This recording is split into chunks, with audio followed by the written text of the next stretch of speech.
Hey, what's up again guys? For today's video guys, another day, another vlog. Hey, madaling araw pa lang, nandito na ako sa Caltex na malapit sa tenement. At ang katabi nga nito ay ang 7-Eleven. At nandito ang unang grupong aking makakasama. Habang sila'y namimili, ako muna'y nagpagasolina para magpa-full tank ng aking motor. Napakaswerte mo talaga, Raider. Punong-puno na naman ang tangke mo. Kakagala ka na naman. Okay, dahil tapos na tayo magpagasolina, tayo naman ay pupunta sa pangalawang grupo na makakasama rin natin papuntang Tanay Rizal. Hey. Oo, Tanay Rizal. Tama ang narinig nyo. Medyo malayo-layo pero ayos lang yan. At para may iba naman, mas okay na yung nakapag-explore tayo ng bagong lugar. Lugar na napagplanuhan ng mga grupo. Yung medyo kakaiba. Lugar na kung saan malayo sa ingay ng mundo. Malapit naman sa mga engkanto. Medyo marami rin pala ang nagboluntaryo para sumama sa aming biyahe. Sila rin ang mga unang nakasama ko nung una kaming nag-rides tungong Cavite. At ngayon may mga bago tayong makakasama papuntang Tanay Rizal. Okay, tapang park muna tayo saglit. Saktong-sakto lang ang oras na pagdating natin dito sa Jollibee. Dahil dito ang tagpuan namin bago magsimula ang biyahe. Gaya ng napag-usapan at napagplanuhan, daling araw bago mag-alas 5, ang lahat ng grupo ay magkakasama na. At habang naghahanda sila, nag-uusap, naghihintay, naisipan ko na rin bumili at mag-take out ng pagkain dito sa Jollibee. Mahirap na ang abutan ng gutom sa daan. At eto na, tuloy na ang ating biyahe. Before we ride, map check muna tayo guys. Ang oras ng biyahe natin ay aabutin ng 2 hours and 57 minutes na mag-uumpisa sa Taguig. Madadaanan din natin ang Pasig, Antipolo at ang dadayuhin natin na lugar ay ang Daraitan sa Tanay Rizal. Ito na naman tayo guys at magpapaalala na bago tayo mag-riding hindi pwede mawala ang pagdarasal bago humawak ng manibela. Okay, tuloy na tayo. Let's go!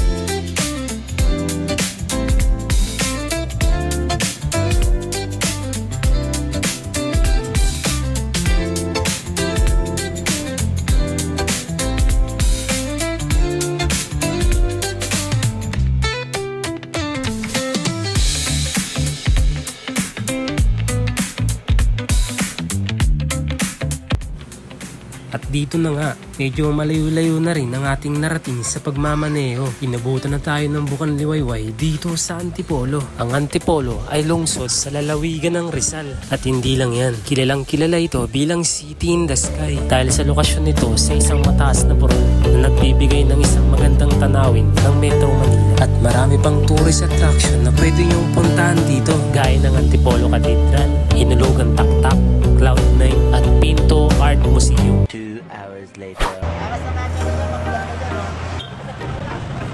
Tamang stopover muna kaming lahat at konting pahinga habang hinihintay ang isa sa mga kasamahan namin na nahuli sa kanay ng biyahe. At nang nakompleto na ulit kami, dumiretso na rin kami sa 7-Eleven sa kadahilanang hindi pa nag-aalmusal ang iba. At dito ay namili na sila ng mga kakailanganin nila gaya ng mga tubig, energy drinks at mga pagkain. Habang nandito sila sa loob, ang ibang kasamahan naman ay mas pinili na lang maghintay sa labas. At pagkatapos naman nila mamili, tuloy na ulit kami sa biyahe. Ride safe everyone! Hawak ulit ng manibela. Okay, let's go and ride! Ang mga grupo ay kumpleto at tuloy na ulit tayo sa ating biyahe. G2Go, tung Tanay. Let's go!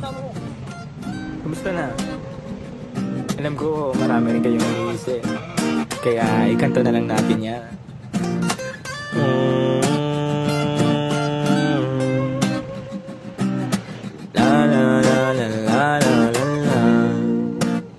Dami kong pinagdaanan at hindi yun madali.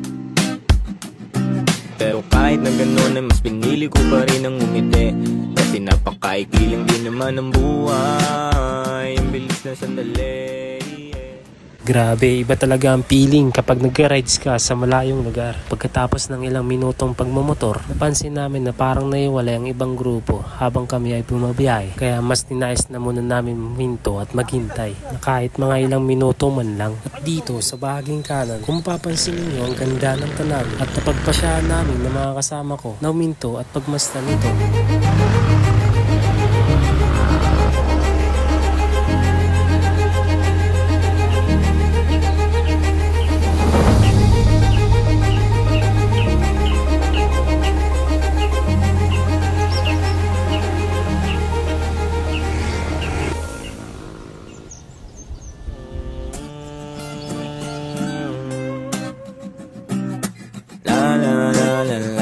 Let's go. Dami kong pinagdaanan at hindi yun madali. Pero kahit na ganun ay mas pinili ko pa rin ang umiti. Kasi napakaikli lang din naman ang buhay. Ang bilis na sandali. Time check, 7:09 ng umaga. Nakarating na tayo dito sa bayan ng Tanay.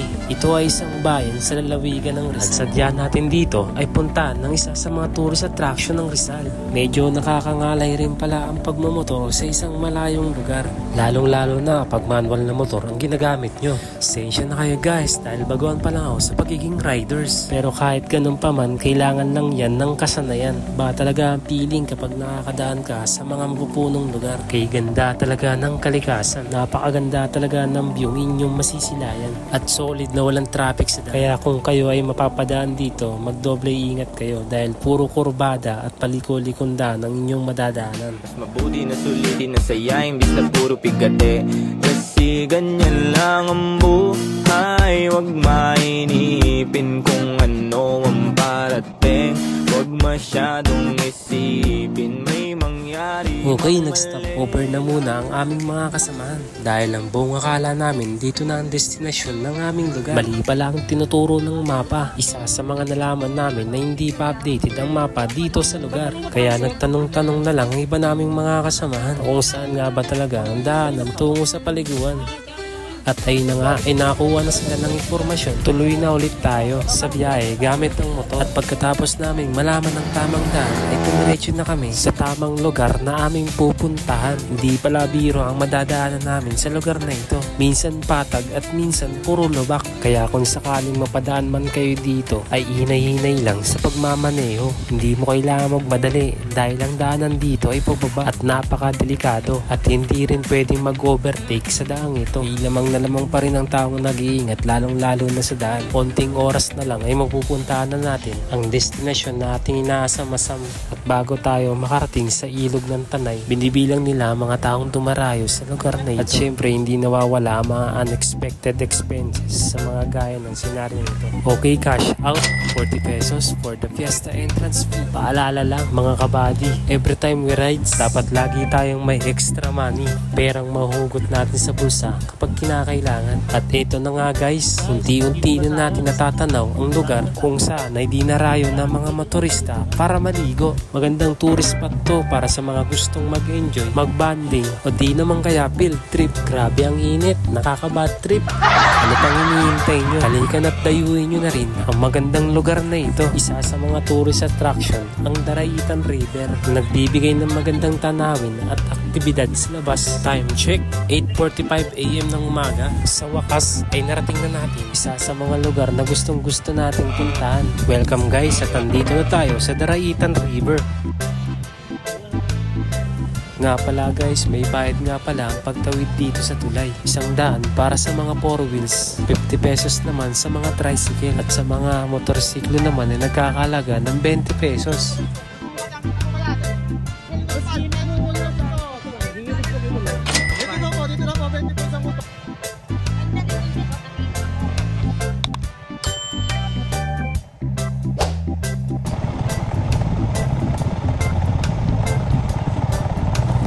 At kapag nandito na kayo na magdidesisyon kung saan gusto nyong pumesto. Meron kasing paliguan na malalim at meron naman paliguan na mababaw. Kaya mas minabuti namin piliin ang lokasyon kung saan di kalaliman at sakto lang. At ito na nga si Marlon, nagsilbing tour guide sa ating daan. Tinalo pa si nanay na kung saan taga dito at kabisado ang daan. Dahil si nanay na nga sinusundan natin, may nirekomenda siyang murang cottage na ating tutuluyan. Nagkakalaga ng 500 pesos.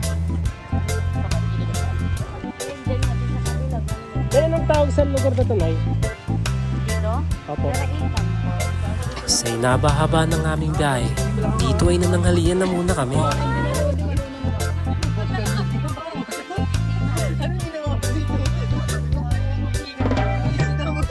Halikan at sulitin natin ang mga oras at araw na walang pasok.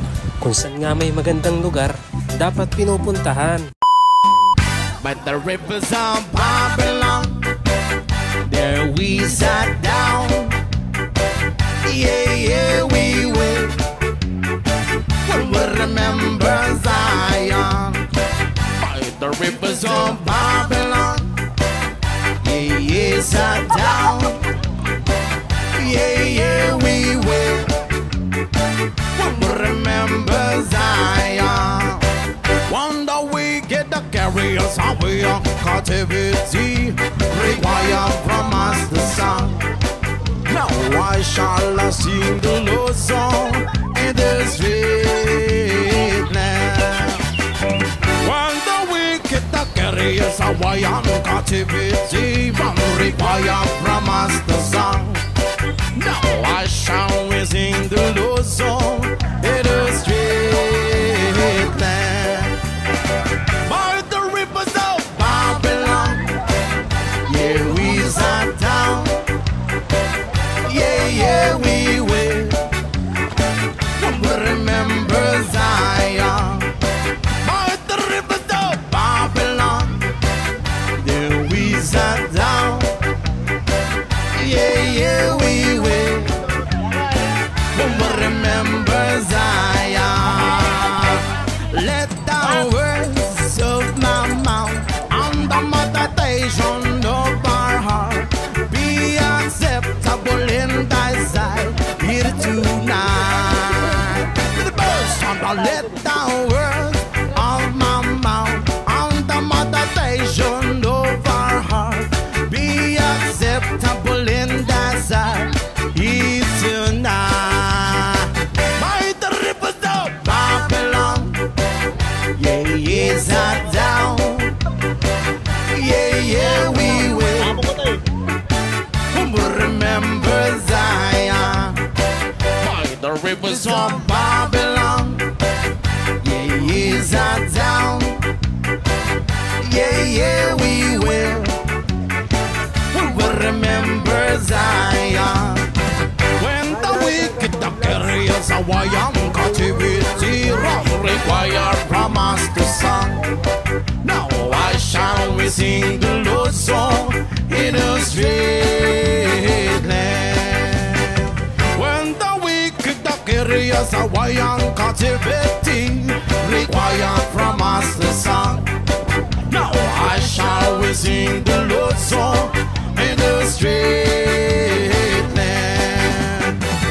Only the words of my mouth and the meditation of our heart be acceptable in thy sight here tonight. Yeah, yo, let the words of our mouth and the meditation of our heart be acceptable in thy sight here tonight.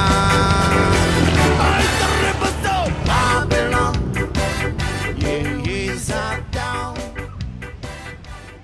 Ang lahat ay lilipas pagtagal. Wala din naman ditong permanente sapagkat lahat ng do'y di ating, kaya dapat lang sulitin. Ngayon alam mo na kung bakit dami kong pinagdaanan. Hanggang dito na lang guys ang ating pagbibideo. Maraming salamat sa panonood. Ride safe everyone.